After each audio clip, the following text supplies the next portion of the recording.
오늘은 6.25 전쟁 73주년이 되는 날입니다. 저는 6.25를 겪은 세대가 아니어서 이 6.25와 73주년 생각하면 아무런 느낌이 없지만 꼭 오늘 짚고 넘어가야 하는 날이고 우리가 있으면 안 되는 날이기에 말씀을 드려봅니다. 벌써 이 끔찍한 전쟁이 73년이나 지났지만 아직도 우리 민족 가슴에는 큰 아픔과 상처로 남아 있습니다. 제가 작년에도 한번 조사를 해봤지만 한국 군인들이 13만 8천 명이 사망하였고 45만 명이 부상을 당하고 60만 9천 명이 실종을 당했습니다. 민간인은 24만 5천 명이 사망하였고 이 중에 13만 명은 학살을 당했습니다. 부상자와 실종자, 납치자까지 합치면 민간인 사상자만 100만 명이 넘습니다. 이렇게 민족 최대의 아픔이었던 6.25 전쟁은 사실 사람이 사람을 허가받고 살해하는 아주 끔찍한 행위입니다. 그런데 사람들이 이렇게 잔인해질 수 있는 것은 그 안에 당위성, 명분이 있었기 때문인 거죠.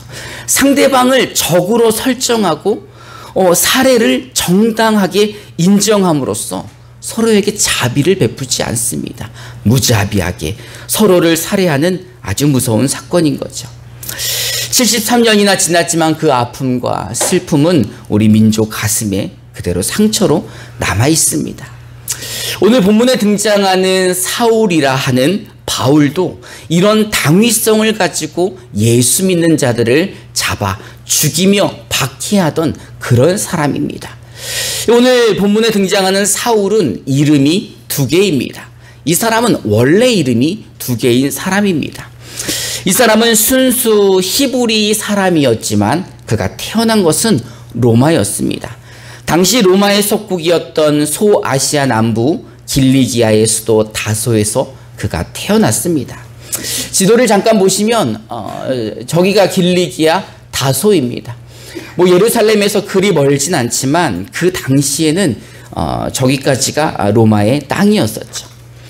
그 로마의 땅이 당시 얼마나 컸는가 보면은 저기 구두처럼 생긴 부츠처럼 생긴 곳이 이탈리아죠. 이 이탈리아를 중심으로 분홍 색깔이 모두 다 이 로마의 속국이었습니다.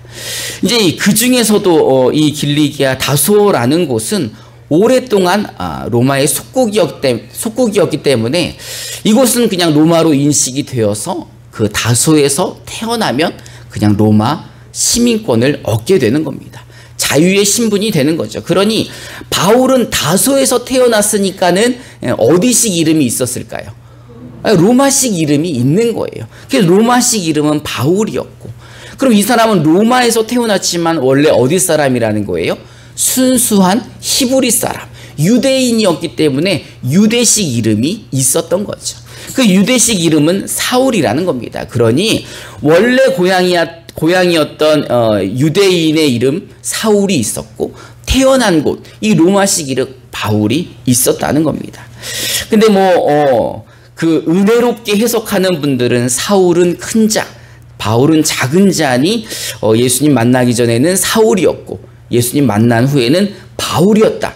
이렇게 해석하시는 분들도 있고 우리도 또 그렇게 많이 알고 있었지만 이제 많은 신학자들의 정설은 바울은 태어날 때부터 로마에 태어나서 바울이라는 이름을 가지고 있었고 유대 땅에서 활동할 때는 원래 히브리 사람이었으니 사울이라는 이름으로 활동했다라는 것이 정설입니다.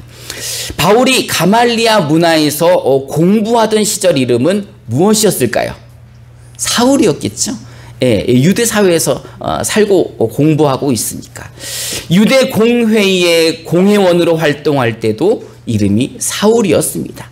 그러나 이방인들에게 전도할 때, 이 유대 땅을 떠나서 이방 지역으로 전도 여행할 때는 어떤 이름을 사용했을까요? 바울이라는 이름을 사용했겠죠. 왜냐하면 사람들이 사울이라는 이름보다는 바울이라는 이름이 헬라 문화권에서는 더 자연스러웠으니까요. 어쩌면 바울에게는 어려서부터 사용했던 바울이라는 이름이 더 편하지 않았을까 생각을 해봅니다. 어쨌든 오늘 본문에 나오는 사람은 로마식 이름 바울을 가지고 있는 순수한 히브리인 사울이라는 것입니다. 이 앞에서 말씀드렸던 것처럼 이제 사울이 유대 사회에서 어떻게 살았는가? 그는 가말리엘 문화에서 최고의 유대 학문을 수학한 사람입니다. 그러니 유대 학문을 공부했다는 것은 율법에 대해서 누구보다 잘 알고 있다는 거죠. 율법을 잘 알고 있다는 것은 뭐예요? 율법대로 살아야 한다는 거잖아요. 그러니 율법을 잘 알고 있으면서 율법대로 살려고 노력하는 사람. 그 반대로 그러면 율법대로 살지 않은 사람들을 보면 어떻게 할까요? 돌을 들어가지고 황마 던질 수도 있고 고발할 수도 있고 아니 그런 사람인 거예요. 근데 이 율법에 능한 율법 학자라고 말해도 과언이 아닌 바리새인이면서도 아주 유대 교회에 심취되어 있는 심취된 게 아니라 삶이 유대교에 있는 사람인 거죠. 그는 촉망받는 30대의 젊은 유대인 지도층 인사입니다. 날 때부터 금수저 아닙니까? 이 로마의 속국이 된 식민지가 된 이스라엘 사람이 태어날 때부터 로마에서 태어났다는 것은 집안이 굉장한 집안이라는 거죠. 그러니 이 젊고 유능한 30대 유대인 지도자는 이 정치적인 큰 꿈을 꾸고 있었습니다. 그래서 이제 자신의 정치적 업적을 위해 당시 이단이라고 생각했던 예수님의 제자들, 그리스도인들을 감옥에 잡아 집어넣고 그들을 죽이는 일에, 교회를 핍박하는 일에 앞장섰다는 것입니다. 그래서 예루살렘 교회를 핍박하면서 스데반 집사가 죽는데 앞장섰던 사람이 바로 이 사울인 것입니다. 이제 이 사울은 왜 그럼 이 그리스도인들을 이렇게 핍박하고 죽이기까지 하는가? 그는 하나님을 잘 믿는 사람이에요. 하나님을 너무 잘 믿고 사랑하기 때문에 하나님의 아들이라고 주장을 하면은 말이 돼요, 안 돼요? 아니, 하나님 결혼하셨어요? 아니, 하나님이 그런 분이 아닌데 어디 하나님의 아들이라는 이름을 갖다 대고 어디 메시아라는 이름을 갖다 대요? 왜냐하면 메시아라고 말했지만 결국은 어디서 죽었어요? 십자가에서 죽었단 말이에요. 그리고 이 유대인들은 예수님이 부활했다는 사실을, 승천했다는 사실을 인정하지 않았기 때문에 아니 내가 눈에 보지 않았는데 그걸 어떻게 인정해? 라고 하면서 이들을 이단이라고 규정을 했습니다. 그리고 유대 사회의 사회악이라 생각했어요. 왜? 이상한 소리를 하면서 그 십자가에 죽은 자가 너희들이 기다리던 메시아다 이렇게 얘기하니까 하나님을 사랑하는 사울의 입장에서는 그들을 가만히 두어서는 안 되는 거죠. 그래서 이제 예루살렘에 있는 사람들뿐만 아니라 다메섹이라고 하는 곳에 있는 사람들까지, 거기 있는 그리스도인들까지 체포하기 위해서 공식적으로 대제사장에게 공문을 받아 다메섹으로 가던 중이었습니다. 우리 사도행전 9장 1절부터 2절을 우리말 성경으로 함께 읽어봅시다. 시작.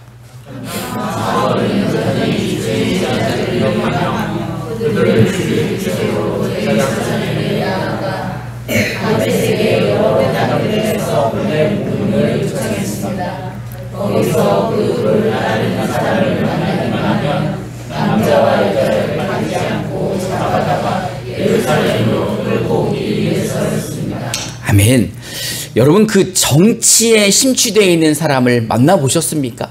제가 얼마 전에 만났던 사람은 정말 너무 무서울 정도로 정치에 빠져 있어서 제가 목사님인데 정치 활동을 안 하는 것에 대해서 야단을 치는 거예요. 어디 목사님이 정치적으로 여기 집에 앉아서 기도만 하고 계시면 됩니까? 아, 이거 방송에 나가는 거죠. 아, 실수했네. 어쨌든 너무 무서울 정도로 그냥 이 나라와 민족을 위해서 이렇게 사랑하는 사람들이 있더라고요. 30대 젊은 정치인, 아주 유능하고 유망한 정치인, 그가 명분을 가지고 사람을 잡고 죽이는 살인 면허를 받았습니다. 그는 1절에 보니까 사울은 여전히 주의 제자들을 위협하고 그들을 죽일 기세로 대사장에게 나아갔다. 그들을 죽일 마음으로 나아갔어요. 스데반은 이미 죽었잖아요. 이런 이단들은 돌에 맞아 죽어도 괜찮을 정도로 이 혈기를 가지고 다메섹으로 예수님의 제자들을 잡아 죽이러 가던 중이었습니다. 이제 사울이 다메섹으로 온다는 소리에 예수님의 제자들과 그리스도인들은 아주 두려워 떨었겠죠. 근데 다메섹으로 가던 중에 엄청난 사건이 벌어집니다. 우리 사도행전 9장 3절부터 9절을 우리말 성경으로 한 절씩 교독해 봅시다. 제가 먼저 3절을 봉독하겠습니다. 사울이 길을 떠나 다메섹 가까이 도착했을 때 갑자기 하늘에서 빛이 비춰 그를 둘러쌌습니다. 사울이 땅에 쓰러졌습니다. 그때 그는 사울아 사울아 내가 왜 나를 핍박하느냐 는 음성을 들었습니다. 사울이 주여 누구십니까? 라고 묻자 나는 내가 핍박하는 예수다. 지금 일어나 시내로 들어가거라. 내가 대하를 이끌 사람이 있을 것이다 라고 대답하셨습니다. 사울과 함께 가던 사람들은 소리만 들리고 아무도 보이지 않아 아무 말도 못하고 멍하니 그곳에 서 있었습니다. 사울은 땅에서 일어나 눈을 떠보았으나 아무도 볼 수 없었습니다. 그래서 그는 같이 가던 사람들의 손에 이끌려 다메섹으로 돌아갔습니다. 함께 읽겠습니다. 사울은 3일 동안 앞을 보지도 못한 채 먹지도 마시지도 않았습니다. 아멘. 이 사건은 우리에게 다메섹 도상이라고 잘 알려져 있습니다. 저도 어렸을 때 다메섹 도상 들어봤는데 다메섹 도상이 뭔가라고 생각했는데 그냥 다메섹 길 위에서 일어난 사건이라는 뜻입니다. 그러니까 다메섹을 가고 있는데 그 길 위에서 어떤 사건이 일어났는가? 바로 예수님을 만났다는 거예요. 근데 이게 말도 안 되는 것 같은 게 이미 예수님은 사울이 이 다메섹에서 만났다고 하던 시점이 예수님이 죽으셨고 부활하시고 승천하셔서 이 땅에 안 계셨을 때란 말이에요. 그러니 이 예수님을 영접하고 난 다음에 예수님의 제자들에게 가서 내가 예수님을 만났습니다라고 해도 잘 믿지 않았고 내가 예수님을 정말 그 음성을 듣고 만났습니다라고 말해도 사람들이 잘 안 믿는 거예요. 속으로 저놈이 간첩처럼 우리 안에 들어와서 우리를 신고하려는 거 아니야? 우리가 스데반 죽이는 걸 다 봤잖아. 이렇게 생각했던 것이죠. 그런데 진짜 사울은 다메섹 도상에서 예수님을 만나게 됩니다. 그래서 이 다메섹 도상 사건은 사울에게 있어서 잊을 수 없는 사건이 되었던 거죠. 사실 같이 갔던 사람들도 그 빛이 임하는 것과 소리는 들었지만 아무도 보이지 않았기에 어떻게 할 수가 없었던 거죠. 근데 사울에게 갑자기 빛이 비춰졌고 그는 땅에 쓰러졌습니다. 아마 그림으로 표현하면 아마 이렇지 않을까 생각을 해봅니다. 오랜 기간 동안 많은 사람들이 이 사건에 대해서 그림을 그렸습니다. 많은 화가들의 주제가 되었죠. 이 미켈란젤로가 사울의 회심이라는 그림을 그렸습니다. 사실 잘 안 보이는 이유는 이 잘 나온 사진이 없어서예요. 여러분 직접 가셔서 보셔야 할 것 같습니다. 그리고 이제 두 번째 이태리 화가 카라바지오라는 사람의 그림입니다. 1600년도 정도에 카라바지오라는 이태리 화가가 그린 그림입니다. 이게 보면 이제 미켈란젤로는 사울을 조금 나이 들어 보이게 할아버지처럼 그렸고 이 카라바지오는 좀 젊은 바울을 표현했는데 그거는 이제 다 바울을 본 적이 없으니까 상상하는 거예요. 여러분도 한번 상상해 보시기 바랍니다. 우리 30대면은 어느 정도 될까요? 얼굴이 저 정도? 권사님 너무 하신 거 아니고 방송에 나가는 건데. 저보다 더 젊게 생각을 한단 말이죠. 근데 여러분 조선시대의 30대는 어떻습니까? 완전 나이가 많잖아요. 왜 우리가 조선시대에 평균 수명이 30대가 안 되지 않습니까? 임금들의 평균 수명이 40대였거든요. 그러니 2000년 전 30대면은 이 정도 늙었겠다 라고 미켈란젤로는 생각해서 그림을 그렸고 또 이 카라바지오는 이 30대면은 이 정도 젊었겠지 라고 생각하고 그림을 그린 것입니다. 어쨌든 사울은 이렇게 다메섹 도상에서 예수님을 만나게 됩니다. 예수님은요 바울에게 친절하게 히브리 말로 말씀하십니다. 사울아, 사울아, 내가 왜 나를 핍박하느냐라고 말씀하십니다. 왜 예수님이 히브리 말로 했는지 알았냐 하면 이 바울이 아그리빠 왕 앞에서 자신이 다메섹 도상에서 예수님을 만났던 사건을 아주 상세하게 증언하고 있기 때문입니다. 우리 사도행전 26장 13절부터 18절까지 우리말 성경으로 한 절씩 교독해 봅시다. 제가 먼저 13절을 봉독하겠습니다. 정오쯤이었었는데 오 왕이여, 길을 가고 있는데 하늘로부터 해보다 더 밝은 빛이 저와 제 일행을 둘러싸며 비추었습니다. 우리는 모두 땅에 엎드러졌습니다. 그때 제게 히브리 말로 말씀하시는 성이 들렸습니다. 사울아, 사울아, 내가 왜 나를 핍박하느냐? 다시 주를 뒷발질하여 너만 다칠 뿐이다. 그래서 제가 물었습니다. 주여, 당신은 누구십니까? 그러자 주께서 대답하셨습니다. 나는 내가 핍박하는 예수다. 이제 일어나 똑바로 서라. 내가 네게 하는 것은 너를 내 이름으로 삼아 내가 몸과 앞으로 내가 네게 보여줄 것을 사람들에게 증거하도록 하리라. 내가 이 백성과 이방 사람들에게서 너를 구원해 이방 사람들에게로 보낼 것이다. 이제 너는 그들의 눈을 뜨게 하고 그들을 어둠에서 빛으로 사탄의 권세에서 하나님께 돌아오게 해. 그들이 제 이름을 받고 나를 믿어 거룩하게 된 사람들 가운데 기업을 얻게 할 것이다. 아멘. 바울이 아그리빠 왕 앞에서 내가 만난 예수를 간증하고 있는 것입니다.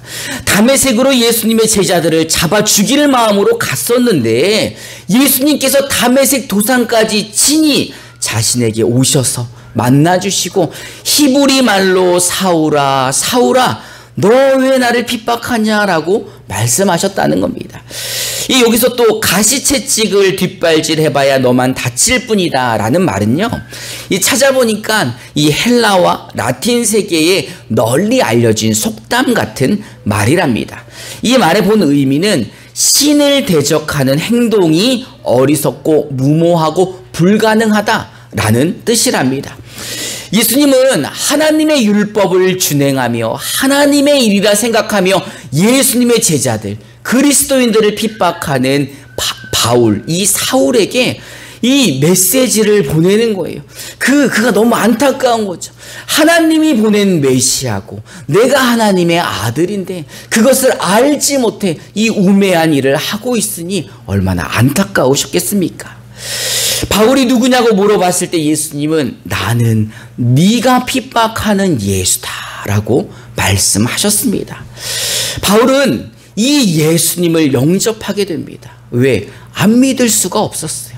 자신을 이 다메섹 도상까지 찾아오신 예수님, 히브리 말로 사울이라고 친절하게 불러주신 예수님, 내가 바로 네가 핍박하는 예수다라고 증언하셨기에 그 예수님을 믿지 않을 수가 없었던 거죠. 예수님은 이 바울을 통해 이방인들에게 복음을 전하는 사도로 세워주셨습니다. 다메섹 도상 사건은 바울에게 있어서 평생 잊을 수 없는 큰 사건입니다. 왜냐하면 그곳에서 예수님을 만났거든요. 예수님이 그곳까지 찾아오셨거든요. 다메섹 그 길가까지 찾아오셔서 친히 말씀하여 주셨기에 바울은 이 예수님을 믿지 않을 수가 없었습니다. 이 바울은 그때 만나서 눈에 비늘 같은 것이 덮였지만 이내 아나니아라는 주의 제자를 만나 눈이 다시 보이게 되고 주의 복음을 전하는 사도가 되었던 것입니다. 여러분, 사실 바울에게만 이런 사건이 있는 것은 아니죠. 사실 우리도 주의 은혜를 받지 않았습니까? 사실 오늘만 해도 그렇지 않습니까? 여러분이 이 자리에 앉아서 주의 말씀을 듣고 하나님께 예배를 드린다는 것은요, 하나님이 여러분들을 불러주셨다는 거예요. 여러분, 아무나 예배 드리는 것 같습니까? 하나님이 부르시지 않으면 아무나 예배 드릴 수 없습니다. 하나님이 부르시지 않으면 그 말씀 아무나 들을 수 없다는 것입니다. 그러니 이 자리에 있다는 것 자체가 지금 우리가 하나님의 은혜를 받으셨다는 거죠. 아마 어쩌면 이 자리가 우리에게 다메섹 도상이 될지도 모른 것입니다. 그러니 이 자리에 나를 부르신 그 하나님이 나를 왜 부르셨을까? 내가 죄인이기에 나를 대신하여 십자가에서 죽어주셨다는 것을 알려주시려고, 또 그것을 믿게 하시려고 여러분들과 저를 부르셨다는 것입니다. 사실 우리는 그 은혜로 하나님을 알고 믿고 있습니다. 우리는 그 은혜로 예수님을 믿었고 그 은혜로 하나님의 자녀가 되어 죄사함 받고 구원받게 된 것입니다. 다메섹 도상까지 찾아오셔서 네가 왜 나를 핍박하느냐, 내가 바로 네가 핍박하는 예수다라고 말씀하셨던 예수님은 오늘 저와 여러분들을 찾아오셔서 내가 바로 너를 사랑하는 예수다라고 말씀하시는 것입니다. 내가 바로 너를 위하여 십자가를 대신 짊어진 예수다, 내가 너를 구원해준 예수다라고 말씀하시며 우리에게 믿을 수 있는 믿음을 허락해 주시는 것입니다. 그러니 여러분, 이제 우리는 그 은혜를 베풀어 주신 예수님께 어떻게 해야 될까요? 감사해야죠. 예수님 감사합니다. 나를 이 자리로 불러주신 그 은혜 너무 감사합니다. 나를 하나님의 자녀 삼아주시니 너무 감사합니다. 그러니 그 감사한 하나님의 말씀, 그 감사한 예수님의 말씀에 순종해야죠. 예수님이 뭐라 그러셨습니까? 내가 이렇게 너희를 사랑했으니 너희도 이제는 서로 사랑해라. 더 이상 미워하지 말고, 더 이상 시기하지 말고, 질투하지 말고 서로 사랑해라. 그리고 그 사랑을 네 이웃에게 전해라. 그게 바로 하나님의 자녀다운 삶이다. 그게 은혜를 받은 자들이 살아야 되는 삶이다라고 말씀하고 계시는 것입니다. 여러분들은 하나님을 아버지라 부르십니까? 그러면 여러분들은 이미 하나님의 자녀들이십니다. 아무나 하나님을 아버지라 부르는 게 아니죠. 하나님이 허락하셔야지만 하나님을 아버지라 부르는 거죠. 그러니 하나님의 자녀된 여러분, 하나님이 아버지라면 이제 근심 걱정은 하지 말아야 되겠죠. 전능하신 하나님이 우리 아버지이신데 근심하고 걱정하고 염려하는 것은 자녀가 해야 될 것은 아니지 않습니까? 그러니 하나님이 우리의 아버지이시고 우리에게 은혜를 베푸신 분이라면 여러분, 우리도 그 은혜를 나누며 우리도 서로 사랑함으로 하나님께 영광 돌리는 삶을 사시기를 주님의 이름으로 축원합니다. 이 시간 우리 함께 찬송하면서 우리 결단하는 시간을 갖도록 하겠습니다.